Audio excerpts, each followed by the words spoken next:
You know, just Pearly, she's got a great channel. She had this short up. We've invited her on the show too. When she's in town, she's going to come on. We're just trying to work out those days. I would love to talk to her. Check out this short of a comment she made, and then we're going to talk about it. And this to you, like, from the guy's point of view, like most girls, from the guy's point of view, it's like most girls, there's someone you've let sleep with you quickly at some point in your life. But what about the guys that be sleeping with these women quickly? Okay. Let's. That's not the point. That's not the point. At some point, let's wait. Okay, you gotta wait. At some point in your life, most girls have let someone sleep with them quickly. So from the guy's point of view, if you're making him wait a long time, you're just not that guy. Okay, I like her energy. I like her. I do. I watch the way she does her show. I feel like she's just keeping it real. I like people who keep it real. So let's keep it real with her. 2 comments on this. Number 1, there are women, by the way, who do this, what she's saying. There are women that will make the good guy wait. They'll make him wait and wait and wait. In the meantime, they're in and out of bed hopping with all these bad boys in the interim. And they justify it by saying, oh, well, but I really care about this one.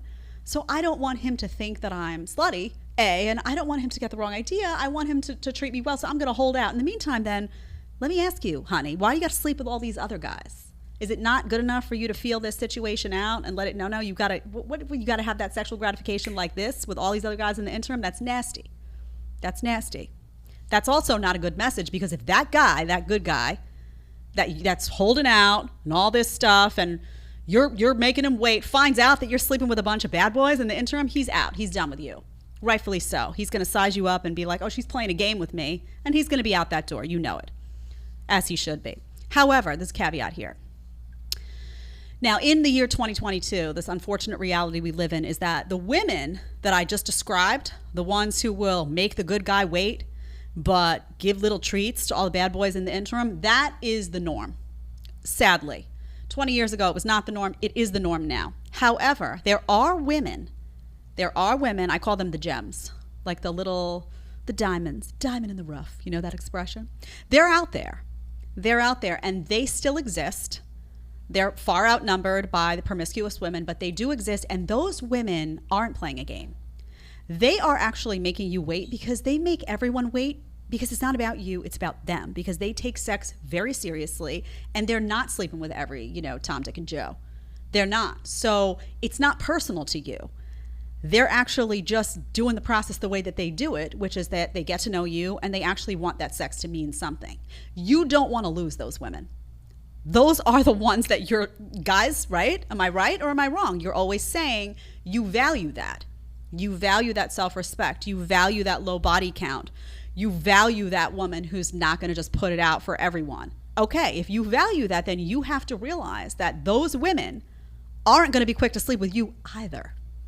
They're not going to make an exception for you, because it's about the self-respect. It's about the intimacy. It's about sex being taken really, really seriously, and they just don't do that with just anyone. So you have to be able to put your ego aside and say, if this is one of the good girls, if I have found one by some grace of God, she's not going to make a separate set of rules for me. She wants to get to know me, because it's about trust and intimacy and a whole bunch of stuff that the bad girls don't even think about.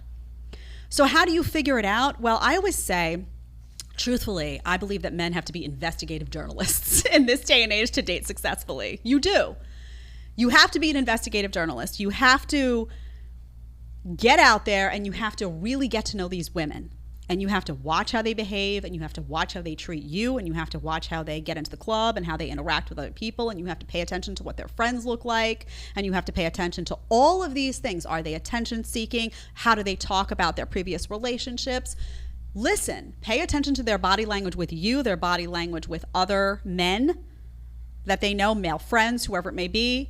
Pay attention to the conversations that they have with their closest friends. What do those girls' nights look like? You have to pay attention, because if you're really looking for a wife, and you're looking for that valuable woman who prioritizes self-respect and all of these things, there's going to be clues all over the place. So you don't need to discard somebody just because she makes you wait for sex. First, figure out if that's somebody who's doing that for the right reasons. You just may have gotten really, really lucky. And in 2022, that girl, by the way, who's doing it for the right reasons is few and far between. So don't jeopardize your ability to have something real by deciding that that girl is just like all the other girls, because she may not be. So put on that little investigative journalist hat. It's unfortunate that we live in a time like this, but I say, listen, I say it in politics all the time. You need to be a citizen journalist. You can't trust the media. You can't trust any of them. It's all garbage, right? You can't trust the system, the matrix, whatever you want to call it. We know that. So it's just a reality. You have to be your own citizen journalist. In the same way in the dating world, you have to do your research. You have to pay attention. And you have to figure out, is this person that I'm wanting to give time to, are they the real deal? And by the way, women also need to do that when it comes to guys. You know, if you're looking for a good guy and you're not looking for somebody, say, who's sleeping around too easily, let's say that's a priority for you, pay attention. What do his guy friends look like? How do they behave? You know, what do those guys' nights out look like from what you can tell? How does he treat you? Is he respectful? What does he vocalize to you? Is he open about what he really wants? You know, all of this stuff is a process. And that's what's been lost, by the way, in the dating world. It used to be that you would actually get to know someone before you hopped into bed with them, before you call them a boyfriend or a girlfriend. Now it's like it all happens on the phone, right? Oh, behind, you know, the screens. So a lot of the eye contact, a lot of that communication is missing. And also it all happens very quickly. We're in the like instant gratification culture right now. It's like everything has been sped up to such a point that you're involved with someone before you even really get a chance to know them. Let that stuff, space it out. Let it take a little bit longer. You may not have that instant gratification, but you also won't have a lot of that instant heartache and instant aggravation that comes with not getting to know somebody before all of a sudden you're involved with them. And it winds up that, oh, this wasn't the right match for me at all. And now I'm in a hot mess. If you want to watch the full episode, you're going to click right here. And if you want to ask me a question one-on-one, you want to do a one-on-one FaceTime with a group of your friends, whatever you want, you need to download Connect right now. Click right here and let's get talking.